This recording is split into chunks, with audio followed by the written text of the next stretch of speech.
যারা আওয়ামী লীগ করে আপনাদের জন্য না মায়াই লাগে। আপনাদের নেত্রী কর্মসূচি ঘোষণা করে আপনাদের মৃত্যুর মুখে ঠেলিয়ে দিয়ে নিজে পালায় গেলেন। আপনারা এনার জন্য যুদ্ধ করছেন। প্রতিবেশী রাষ্ট্র গোয়েন্দা সংস্থা তাদের নেটওয়ার্ক এবং অপারেশন সফলভাবে দেশে ধ্বংস করে ফেলে দেয়। বিভিন্ন বর্ডার সংঘর্ষের সময় আমরা বিজয় হয়ে আসতাম, এমনকি আমাদের একটা কৃষককে গুলি করার আগে বিএসএফ এর 10 বার চিন্তা করা লাগতো। বাবা ছিলেন প্রতিবেশী রাষ্ট্রের আতঙ্ক, এটাই সন্তান হিসেবে কিন্তু আমার সবচেয়ে বড় গর্ব। তারপর 2009 সালে আওয়ামী লীগ ক্ষমতায় আসে। তারপর পৃথিবীর ইতিহাসে যেটা হয় নাই, সেটা তৎকালীন প্রধানমন্ত্রী শেখ হাসিনা, তার দালাল, এক সংখ্যা বিপদগামী মিডিয়ার জওয়ান, রাজনীতিবিদরা প্রতিবেশী রাষ্ট্রের সাথে ষড়যন্ত্র পরিকল্পনা করে বাস্তবায়ন করে আর পিলখানায় গণহত্যা চালায়। আমার বাবা মার নির্মম হত্যা, সেনা অফিসারদের নির্মম হত্যা, শুধুমাত্র ক্ষমতা টিকার জন্য সেনা অফিসারদের গণহত্যা করেছে, শুধু প্রতিবেশী রাষ্ট্রের স্বার্থ হাসিল করার জন্য আর তাদের আধিপত্য দেশে বিস্তার করার জন্য। এরপরে শত শত দেশপ্রেমিক সেনাবাহিনী কর্মকর্তাকে চাকরিচ্যুত করা হয়, বিডিআর ধ্বংস করা হয়। এখানেই শেষ করে নাই, দেশের একটার পর একটা ইনস্টিটিউশন ধ্বংস করে ফেলেছে। ব্যাংকিং, স্বাস্থ্য, শিক্ষা, কোন সেক্টর কিন্তু বাদ রাখে নাই। শুধু তাই নয়, শেখ হাসিনা আরো হত্যা চালায় পিলখানা আলামত ধ্বংস করার জন্য। সাগর রনির হত্যা আপনারা যেমনি দেখেছেন।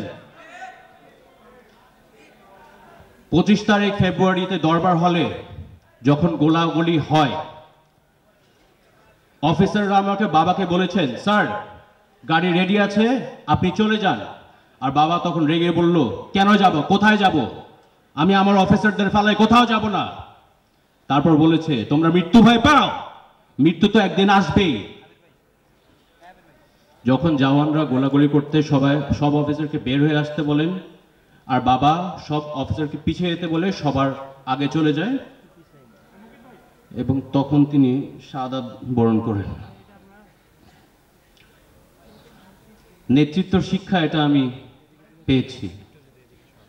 যারা আওয়ামী লীগ করে আপনাদের জন্য না মায়াই লাগে। আপনাদের নেত্রী কর্মসূচি ঘোষণা করে আপনাদের মৃত্যুর মুখে ঠেলিয়ে দিয়ে নিজে পালায় গেলেন।